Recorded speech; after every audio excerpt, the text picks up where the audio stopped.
ഇത് mass Motors ഇതാണ് Honda deo BS6 model വണ്ടി നമ്മൾ വർക്കിന് കയറ്റിയിട്ടുണ്ട്.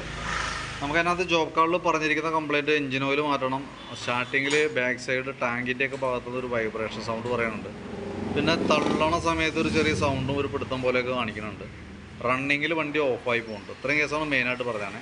ജനറലായിട്ടുള്ള സർവീസ് വേണ്ടാന്ന് പറഞ്ഞിട്ടുണ്ട്, വാട്ടർ സർവീസും വേണ്ടാന്ന് പറഞ്ഞാണ് കേട്ടോ. അപ്പോൾ നിലവിൽ നമ്മൾ വണ്ടി വർക്കിന് കയറ്റി അതിൻ്റെ എഞ്ചിൻ ഓയിൽ മാറ്റാനായിട്ട് അയച്ചിട്ടുണ്ട്. വണ്ടി സ്റ്റാർട്ട് ചെയ്യുന്ന സമയത്ത് ഒരു സൗണ്ട് വ്യത്യാസം പറയുന്നത് ബാക്കിലത്തെ നമ്പർ പ്ലേറ്റിൻ്റെ ആണ്. നമ്പർ പ്ലേറ്റ് റിബേറ്റ് ലൂസായിട്ട് കിടന്ന് പിടയ്ക്കുന്ന സൗണ്ടാണ്. അതല്ലാണ്ട് വേറെ പ്രോബ്ലം ഒന്നും നമുക്ക് ബാക്ക് സൈഡിൽ നിന്ന് കിട്ടുന്നില്ല കേട്ടോ.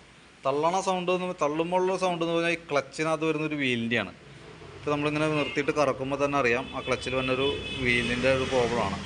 അത് നമുക്കൊരു മേജർ കംപ്ലയിൻ്റ് എന്നൊന്നും പറയാനില്ല, കാരണം അതിൻ്റെ ഉള്ളിൽ വന്നൊരു നീഡിൽ ബെയറിങ്ങിൻ്റെയാണ് ആ പ്രോബ്ലം കാണിക്കുക. അത് ശരിക്കും പറഞ്ഞാൽ നമ്മൾ നിർത്തിയിട്ട് തള്ളണ സമയത്ത് മാത്രമാണ് ആ ഒരു അരച്ചിൽ വരുള്ളൂ.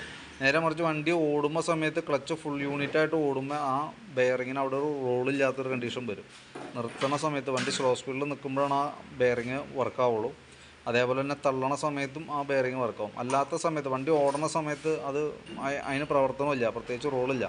അത് കറക്റ്റായിട്ട് നിന്ന് ആ ഈ ക്ലച്ച് യൂണിറ്റിൻ്റെ കൂട്ടത്തിൽ നിന്ന് വർക്ക് ചെയ്യണതുകൊണ്ട് വണ്ടിക്ക് വേറെ പ്രോബ്ലം ഇല്ല.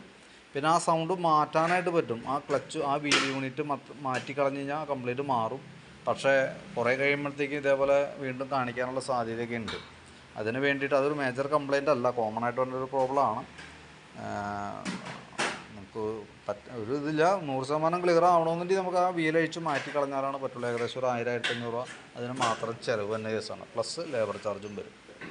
പിന്നെ നമുക്ക് സ്ലോ സ്പീഡിൻ്റെ കേസ്, അതായത് വണ്ടി നിർത്തുന്ന സമയത്ത് ഐഡ്ലിങ് ഓഫ് ആവുന്നൊരു കംപ്ലയിൻറ്റ് പറഞ്ഞിട്ടുണ്ട്. അത് നമുക്ക് സ്ലോ സ്പീഡ് സെറ്റ് ചെയ്ത് കഴിഞ്ഞാൽ അത് ഓക്കെ ആയിക്കോളും. BS6 മോഡലാണ്, അപ്പോൾ നമുക്കൊരു മിനിമം ഒരു ഇതിനകത്താണ് ചെയ്യാനും പറ്റുള്ളൂ കേട്ടോ. അപ്പോൾ ഞാൻ അതിൻ്റെ ഏകദേശം ഒരു എസ്റ്റിമേറ്റ് ആക്കി ഇട്ടേക്കാം. അതിൻ്റെ ഡീറ്റെയിൽസ് വാട്സാപ്പിനകത്തേക്ക് ഇട്ടിട്ട് വീഡിയോസ് ഒക്കെ ഇട്ടേക്കാം. വീഡിയോ കണ്ടതിന് ശേഷം നോക്കിയിട്ടൊന്ന് റിപ്ലൈ ഇട്ടോളൂ കേട്ടോ. അതേപോലെ ബാക്ക് ടയറൊക്കെ ഫുള്ള് തീർന്ന് കിടക്കണം, ശ്രദ്ധിച്ചോളാം. ടയറുടെയൊക്കെ ഒന്ന് മാറ്റാനായിട്ട് നോക്കിക്കോളാം.